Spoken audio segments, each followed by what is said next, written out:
Plenty Valley FM presents Sig's Flicks.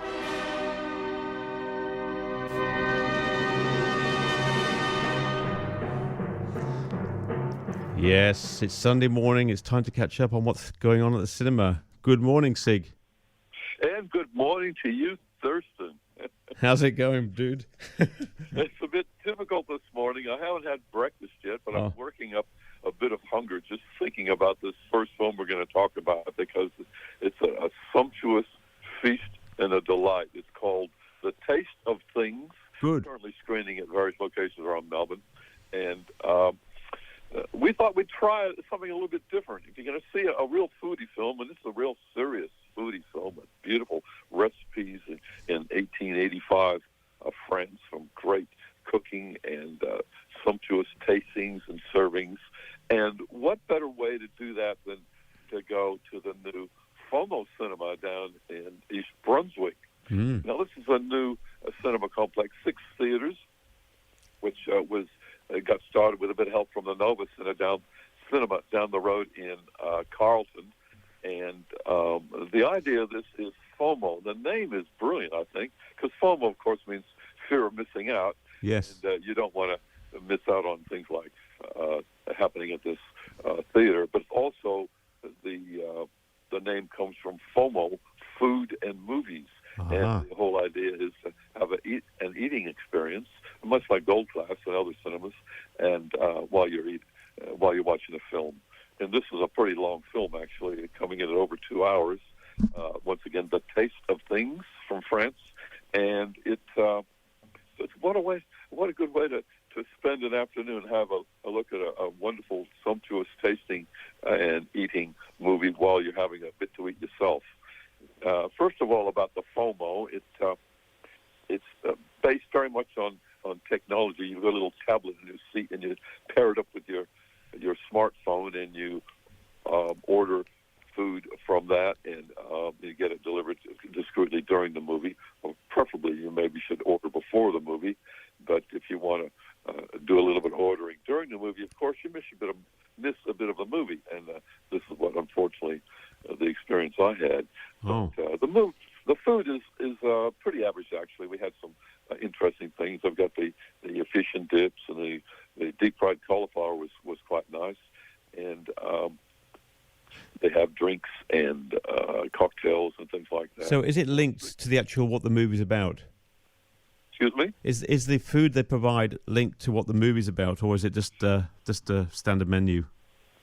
No, it's a pretty standard menu. Nothing to do with the movie. Oh, right, okay. It was some of the food was available. Well, all the food, of course, was available there, but it had nothing to do with eating sumptuous meals in late 1800s France, which we'll get right. in a moment. But once again, FOMO, and you can check it out if you would like at FOMO Cinemas, FOMO cinemas.com.au, if you want to go down there and check it out yourself. Brand new cinema. We need to support this. Set up with a bit of help from the Nova down the road. That's good. So it could be interesting. Now, the film itself, The Taste of Things, is...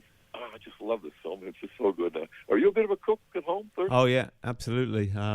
Last night I actually did fish and chips, but I did them from scratch. So I actually got potatoes, peeled them, chopped up the things, put them in the deep fryer, and then had some flathead. I made my own dip with it, so it kind of like got the crispy fish. So that was good. Yeah. Sounds delicious. With a beer. Exactly what I had down there was a nice fish, deep fried fish with some nice sauce, and that was one of the entrees we had.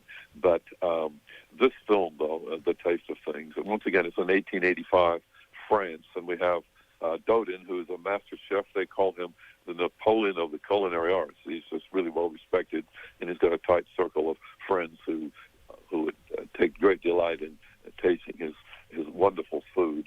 And he has been in a long-term relationship with his cook, who, he thinks up these incredible things, and he's the master chef, but she's the actual cook and puts them all together, and she's a bit of a master in her own right, played very well by Juliette Binoche, a veteran French actor, and Dodin, the actual chef,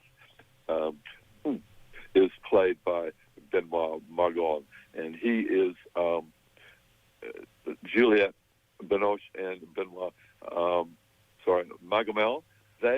actually married previously in real life. Oh. So doing a film with your ex, this has been a bit of a publicity thing from the film. Is it a little bit difficult? But Juliet Binoche reckons it was not a problem. They're professionals, and they just did very well. And there was a bit of chemistry between them, but it was just wonderful. The real stars of the show, though, is the cooking and the fantastic. Like, the first scene takes about 10 minutes, just lovingly, very slow pans across the kitchen, going with the various preparation of, even peeling an egg takes a little while, and preparing the sauces and Yep. mixing it up and moving it out of the oven and going to things. It may seem a little boring, but it's sumptuously photographed. And one gets hungry watching this, as one does in a foodie movie. Has it got subtitles? Oh, yes, it's in Yep. French with English subtitles. Yep. So, good point. I sort of brought that up. They have a wonderful back in 1885, an early unheard of dish, baked Alaska, which we all know, of course. Mm. And it's a wonderful concoction of cooked ice cream, virtually, with cream covering, as we all know. But it's an incredible film, the way it goes through things. And this comes from a Vietnamese-French filmmaker, Tran Anh Hung, and you may remember a scene, people may remember from several years ago, The Scent of the Green Papaya, quite a good film from back in 1993. So, this is recommended, and you want to see this one, A Taste of Things, and I really liked it. It was an incredible role played by a young 12, 13-year-old girl, Pauline, and she's not really an apprentice, but she's the niece of one of the employees there, and she develops a real taste as they help her out as an early thing, with the tastings, and sort of learn a bit about what happens in the kitchen. And she's got a bit of an incredible tongue and nose, and it's got a bit of a real adaptation for it. So, she's quite good in the way she develops in this film as well. So, highly recommended, A Taste of Things. And I would suggest don't go in there hungry, or if you want, go to the FOMO cinema where you can eat during the film, which comes up a little bit good. Excellent. A lot of fun. Now, the next one we have is Golda, and this one is also out now, and this is a story of Golda Meir, of course, the Prime Minister of Israel back in the 70s, and she's played very well by veteran actor Helen Mirren. That looks actually very good. I saw a little bit of a clip the other day. It looks like it's been done well, and she doesn't even look like Helen Mirren, does she? Well, the makeup nowadays and the hair, Yep. the hair is, you see very Helen good. Mirren, but she's such a good actor, she impersonates this person, so between that as well, and this is a really tense film. It's based on the 1973 Yom Kippur War, where, once again, it's very, very topical today. It's back in those days. There's a coalition of Arab states, virtually led by Egypt and Syria, and they were preparing to attack Israel, and they knew it was coming, but they weren't sure when. And Israel was encouraged by the U.S. to hold off a bit, but to Golda Meir's great regret, because they launched the attack, of course, on the Jewish holiday, Yom Kippur Day, and that was a part of the attack, and it sort of snuck in on them, and it became a little bit tense. We have no battle scenes depicted in this film. It's all pretty well the ministers and Golda Meir and the military commanders and various advisors, reacting to the war and watching it, some of the online, and listening to the reactions on the field, what's happening in the front, so to speak, and it's a very tense film. It's quite incredible the way it goes. And Golda Meir, she's sort of, some people have got to step up and rise to the occasion. And as she said herself, I'm a politician, not a soldier. And what's she going to do in a situation like this? And she's tries to show a lot of strength. And Netanyahu's not the first one to become quite a hawk. And as Moshe Dayan, Golda Meir's defense secretary, he says, we're going to crush them to the bones and tear them limb from limb. Wow. And it's very, very aggressive towards the attackers, of course, as you would expect. So it's very topical today.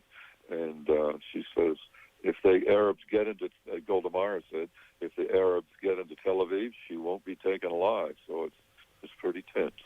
Comes from Israeli filmmaker Guy Nativ, and it's recommended, that one. Pretty tense. You saw the trailer yourself, and it's recommended as well. Once again, it's called Golda, in screening in cinemas now, coming in at 100 minutes.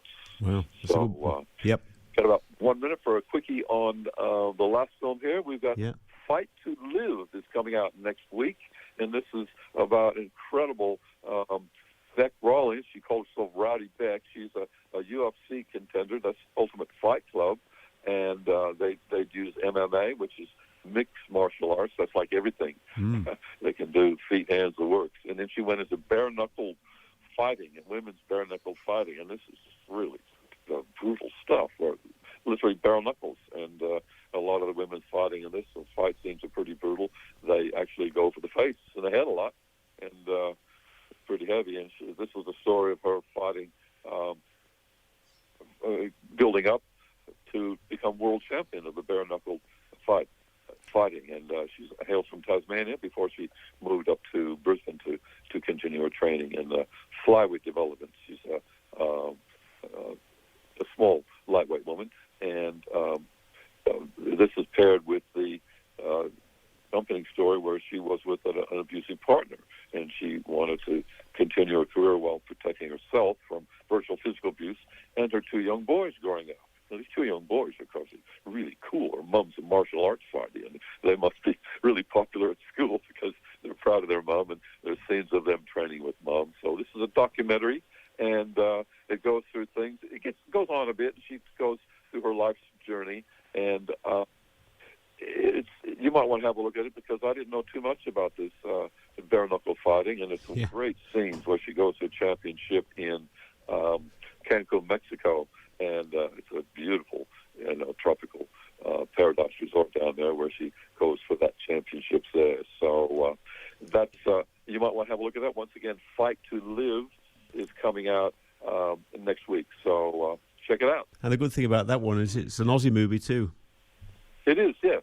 If you want to see have a taste sensation, you really want to check out A Taste of Things as well as Golda. So lots of films for you guys to check out. No, good on you. Thanks, Sig, for that. Have a great week, and we'll catch up with you next time. You certainly will. Thank you. Bye for now.